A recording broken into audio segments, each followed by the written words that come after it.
Hello my Bandicoot and welcome back to the channel. Today's video is going to be another theory video. We're going to be discussing dimensional travel. If this is your first time coming to the channel, I release Crash Bandicoot content every weekend. We discuss lore, theories, news, we do tier lists and interviews, and I also have a Crash Bandicoot podcast. So if any of that sounds interesting to you at all, maybe consider subscribing.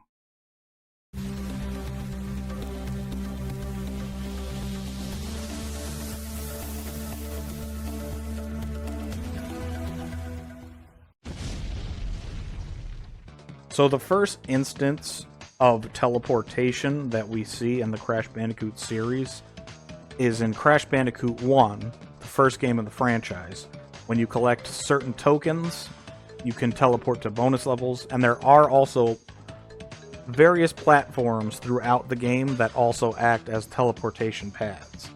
They aren't as prominent in the first game as they are in future installments, but point stands, they do exist in Crash Bandicoot 1, and it's implied that they are Cortex's tech. In Crash Bandicoot 2, Cortex Strikes Back, Cortex once again uses this teleportation method of his to help you teleport throughout the archipelago and into his Cortex Vortex space station. So you don't have free reign over the entire planet, but you can teleport to distinct locations where there's crystal activity. So Cortex used his tech, put it in a temple, and helped Crash quick travel to the crystals that he was seeking. The next step, I believe, going from bonus stages in Crash 1 to all over the archipelago in Crash Bandicoot 2, I think we would jump ahead to the Wrath of Cortex, where Coco creates the VR Hub.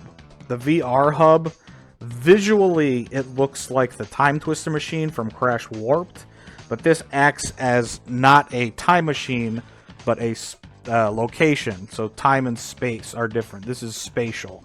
So you can travel to frigid areas. There's like Antarctica. You have the lush jungles. You have Japan, where there's the tsunamis chasing you. You have tropical islands with volcanic volcanoes. There you go, Tom. But yeah, so they just progressively, they increase their tech and they make it better. So first, you were just traveling to bonus stages and other various locations. Then in Crash Bandicoot 2, you were traveling all over the islands. And then in Wrath of Cortex, you were traveling all over planet Earth. Oh, and you did go to space in some levels. Cortex is no stranger to space. As I said in Crash Bandicoot 2, he had the Cortex Vortex space station. Then you have the Doominator, the space head, and then there is Cortex's new space station from the Wrath of Cortex, there on the right-hand side, top corner. So they are not teleportation, but it is a form of travel. So now that we've covered all of space travel, we will cover time travel.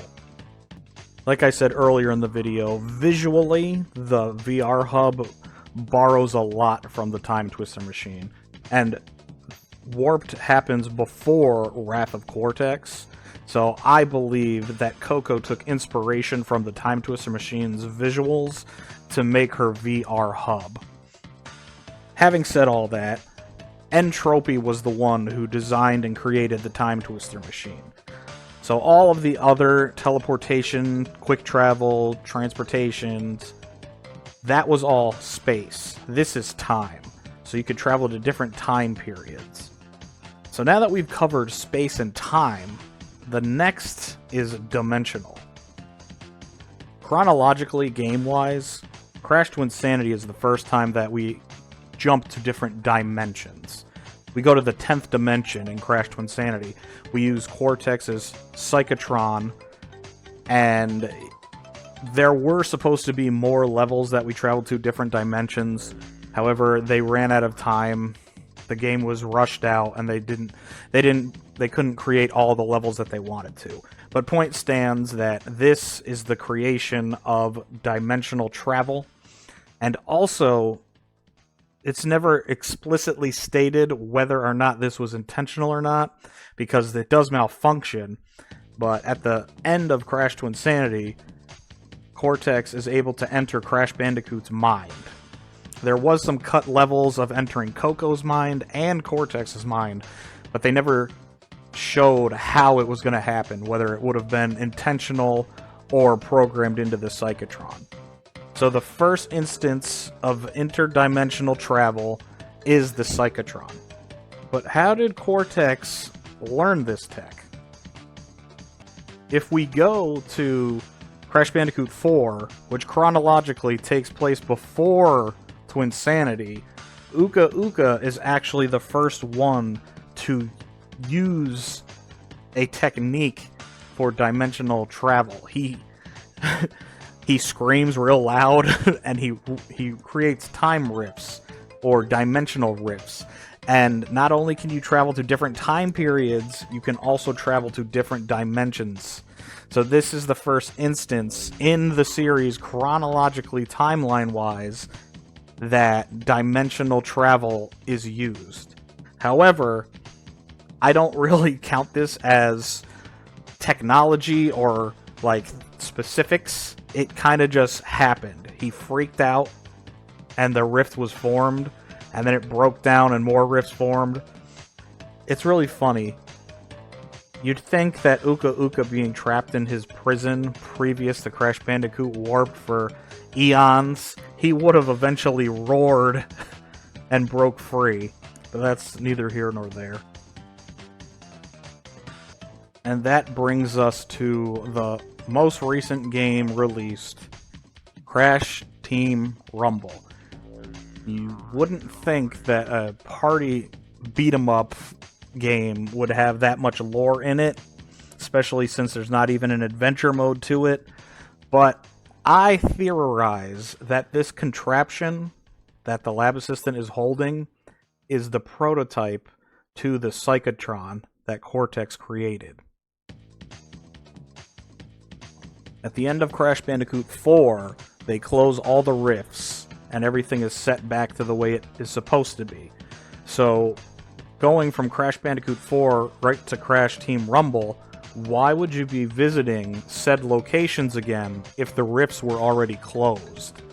The rifts were closed, so you couldn't get back to the locations.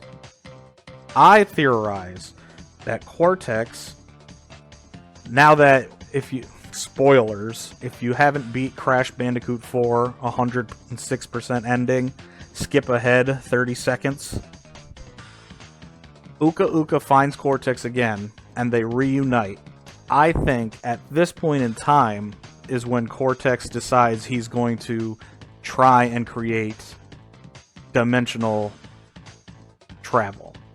So he researches with Uka Uka, and he starts to develop his Psychotron machine. And this is the prototype to that Psychotron machine, I believe. So I feel as if returning to the locations in Crash Team Rumble is all of Cortex is doing. So you are going to these areas to collect Wumpa Fruit from the different dimensions. And it's funny that the Psychotron prototype that the lab assistant is holding just comes from one side mode of a spin-off game. So the bank swap game is where this lab assistant appears, and he goes into a time rift, or a dimensional rift rather, and swaps the banks. And I just got to theorizing, and I was just like, hey, if he has that, and he is opening up rifts, that really goes into the whole lore of how they're actually there again, because like I said, if this takes place after Crash Bandicoot 4, all those locations would not be accessible anymore. But thanks to this new, as I've said in my theory, prototype Psychotron, they are able to travel there again. So everyone, that's the theory. I believe Cortex used some research and tech from Uka Uka's dimensional rift creating and made a prototype Psychotron that they used in Crash Team Rumble. Hope you enjoyed the video, and we'll see you later.